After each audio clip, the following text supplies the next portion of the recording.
Namaste.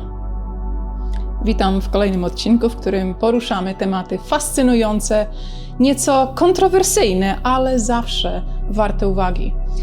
Dziś cofniemy się o 2000 lat, zarówno kulturowo, jak i kulinarnie. Ugotujemy khichdi, ajurwedyjskie, antyczne danie, które ma ponad 2000 lat. Jest zdrowe, zbalansowane i pomoże Wam odnaleźć spokój w chaosie, na talerzu i kto wie, być może i w życiu.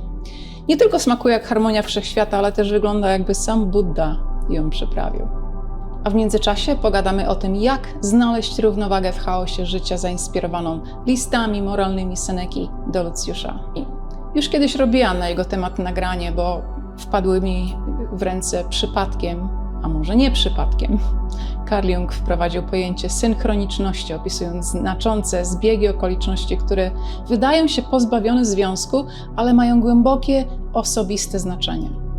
Sugerował, że takie wydarzenia nie są przypadkowe, lecz połączone wspólnym sensem. I wiecie co? To tak jak z przepisami. Myślisz, że tylko coś tam wrzucasz, a tu nagle bang! Harmonia smaku i emocjonalna rewolucja. Być może dzisiejszy temat brzmi poważnie i starożytnie, ale spokojnie. Nie będę recytować. Seneca, wielki filozof, pisarz i polityk starożytnego Rzymu, pisał listy do swojego przyjaciela Lucjusza, urzędnika na Sycylii.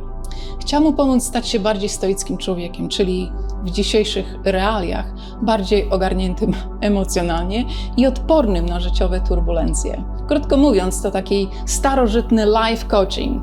124 listy pełne rad, refleksji i mądrości, które zaskakująco dobrze pasują do współczesnych czasów. A wiecie, co jest najfajniejsze? Choć te listy, tak jak khichdi, powstały 2000 lat temu, to ich treść nadal daje do myślenia. To takie stoickie weź się w garść w wersji premium. I co? Zostajecie? Świetnie. Na początek przygotujemy składniki. Mundal, ryż basamati, nasiona kozieradki, imbir, kurkuma, gorczyca i resztę tej zdrowej ekipy, bo trochę jak Seneca i Lucjusz, każdy składnik wnosi coś do stołu. Kroimy marchewkę i cukinię delikatnie, bo przecież w życiu, jak w kuchni, liczy się szacunek do detali. Rozgrzewamy ghee, indyjskie masło bez laktozy, stosowane tradycyjnie w ajurwedzie jako pożywienie dla mózgu. I wrzucamy przyprawy. Mam nadzieję, że słyszycie ten dźwięk. To taka mała eksplozja, jakby gorczyca mówiła: bądź gotowy na zmiany. Też tak możemy, tylko najpierw musimy się rozgrzać. Zmiany nie przychodzą łatwo, jakbyście nie wiedzieli. Mamy tu też koziderkę, imbir i kurkumę. Kurkuma to królowa, zawsze na złoto i w centrum uwagi, bo wie, że w życiu trzeba się wyróżniać. My mamy tendencję do chowania się w tłumie, bo co ludzie powiedzą. Ale wiecie co? Ludzie zawsze coś powiedzą, a ty możesz zawsze dodać kurkumę. Gdy tak sobie czytam te mądrości Seneki, myślę, może to byłoby coś dla nas dzisiaj. Bo spójrzmy prawdzie w oczy. Żyjemy w czasach, kiedy, jak powiedział Dostojewski, mądrzy ludzie będą musieli milczeć, żeby nie obrazić tych, którzy mądrością nie grzeszą. To chyba o nas, prawda? A rola khichdi jest oczyszczenie nas z toksy, więc fantastycznie uzupełnia dzisiejszy przekaz. Dodajemy marchewkę, cukinię, brokuły i szpinak. Brokuły to takie małe drzewa, które przypominają nam, że trzeba rosnąć. A szpinak? Papaj nie bez powodu go łykał. A teraz coś zupełnie z innej beczki. Chciałabym poruszyć patriotyzm, bo to ważny temat w dzisiejszych czasach. Niby cnota, stoicyzm, ale czy na pewno? Oscar Wilde powiedział kiedyś, że patriotyzm to cnota nikczemnych. Brzmi ostro, ale rozejrzyjcie się w koło. Czy czasem nie wygląda to tak, jakbyśmy używali patriotyzmu jako wymówki do agresji w internecie? Serio. Zaglądam w komentarze i mam wrażenie, że wszyscy zamienili się w zgraję wściekłych psów, które tylko czekają, żeby się na kogoś rzucić. Skąd się to bierze? Edukacja czy jej brak? Watykan do dziś zamyka książki na kłódkę, z których moglibyśmy się wiele dowiedzieć. A może to powietrze, którym oddychamy, staje się coraz bardziej toksyczne, dosłownie i w przenośni. Może wszyscy cierpimy na niedotlenienie, które sprawia, że coraz trudniej myśleć nam trzeźwo i żyć w zgodzie z innymi. Myślę, że ktoś powinien się temu przyjrzeć, bo skoro toksyczne gazy konsekwentnie zastępują tlen, to nic dziwnego, że każde nowe, kolejne pokolenie stanie się coraz dziwniejsze. A może po prostu trzymamy się głupoty, jakby to był nasz jedyny ratunek. Patrząc na historię, mieliśmy tylu genialnych ludzi. Senekę, Platona, Da Vinciego, a teraz? Kogo mamy? Co mamy? Algorytmy, które mówią nam, co lubić, a co hejtować? Gdzie są wielcy współcześni myśliciele? Wracamy do kiczari. Wlewam bulion warzywny, ryż, fasolkę. On jakby mówił do warzyw: spokojnie, jesteście w dobrych rękach.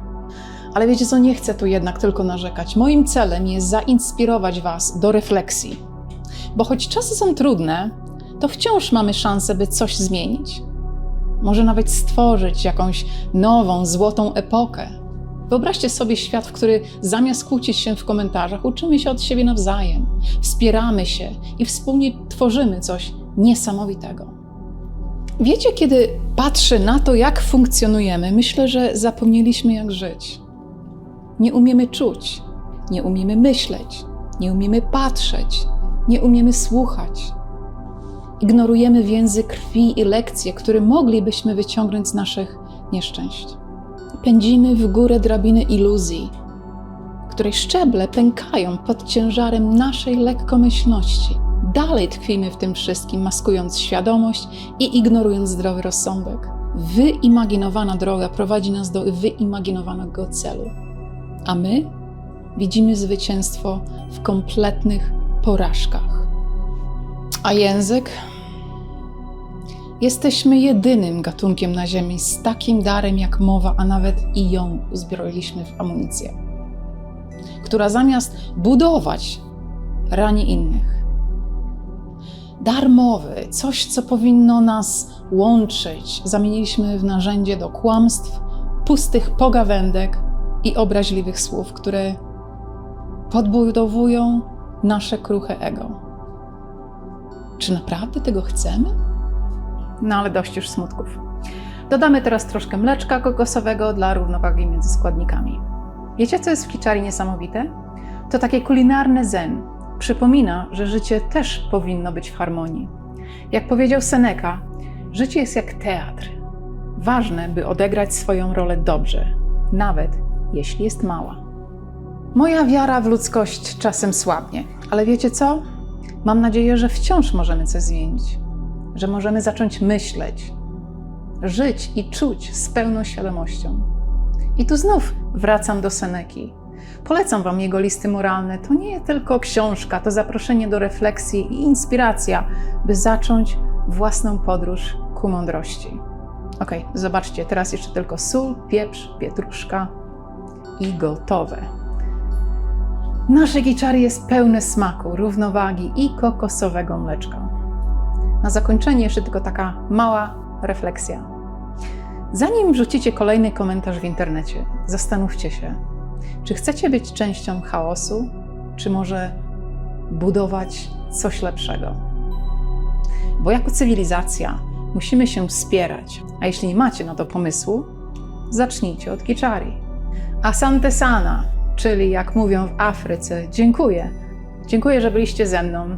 Do zobaczenia w następnym odcinku. Smacznego i powodzenia w życiu i w kuchni.